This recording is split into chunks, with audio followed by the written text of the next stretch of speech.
अस्सलाम वालेकुम दोस्तों, मैं हूं आपका दोस्त आसिफ और आप देख रहे हैं आसिफ इकबाल टीवी। उम्मीद है आप सब खैरियत से होंगे और अच्छे होंगे।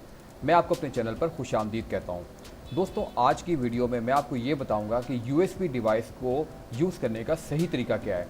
क्योंकि अक्सर मैंने देखा है कि लोग जब यूएसबी डिवाइस को अपने कंप्यूटर के साथ कनेक्ट करते हैं, ठीक है, और उसके बाद कोई भी काम करना हो, जैसे फाइल ट्रांसफ़र वगैरह करना, अपनी पिक्चर्स वीडियोज़ वगैरह वो डिवाइस में सेव करना, तो उसके बाद फ़ौरन ही वो डिवाइस को कंप्यूटर से डिस्कनेक्ट कर देते हैं, फ़ौरन बाहर निकाल लेते हैं, जो कि गलत तरीका है।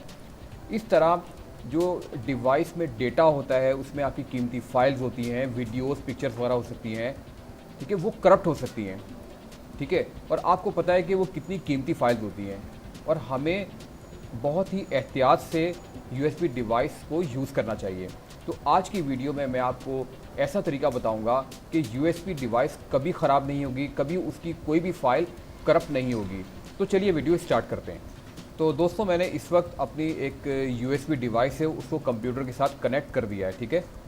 तो अब इसको मैं रिमूव करना चाहता हूँ, यानी कि कंप्यूटर से निकालना चाह रहा हूँ। तो सबसे पहले मैं क्या करूँगा, देखें, सबसे पहले मैं यहाँ माउस पॉइंटर को लेकर आऊँगा, ठीक है। अभी मैं डिवाइस को कंप्यूटर से बाहर नहीं निकालूंगा और यहाँ मैं इस पर क्लिक करूँगा। ये आप देख सकते हैं, ये जो आइकॉन नज़र आ रहा है आपको, ठीक है, आपने इस पर क्लिक करना है, सेफली रिमूव हार्डवेयर।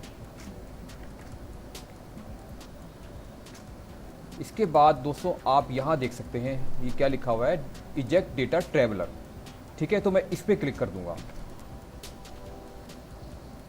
ये देखें लिखा हुआ है device can now be safely remove from the computer, यानी अब मैं जो यूएसबी डिवाइस है उसको आसानी से कंप्यूटर से रिमूव कर सकता हूँ, इसको कंप्यूटर से बाहर निकाल सकता हूँ। तो दोस्तों ये है सही तरीका। इस तरीके से कभी भी आपकी जो यूएसबी डिवाइस है कभी ख़राब नहीं होगी, कभी उसकी कोई भी फाइल करप्ट नहीं होगी। फ्रेंड्स, आई होप कि आज की वीडियो आपको अच्छी लगी होगी। वीडियो अच्छी लगी हो तो इस वीडियो को लाइक करना मत भूलिएगा और आसिफ इकबाल टीवी को सब्सक्राइब कर लें और इसके साथ साथ बेल के आइकन पर भी क्लिक कर दें। इस तरह मैं जो वीडियो भी अपलोड करूँगा उसके नोटिफिकेशन आप तक पहुँच जाएंगे। Thanks for watching.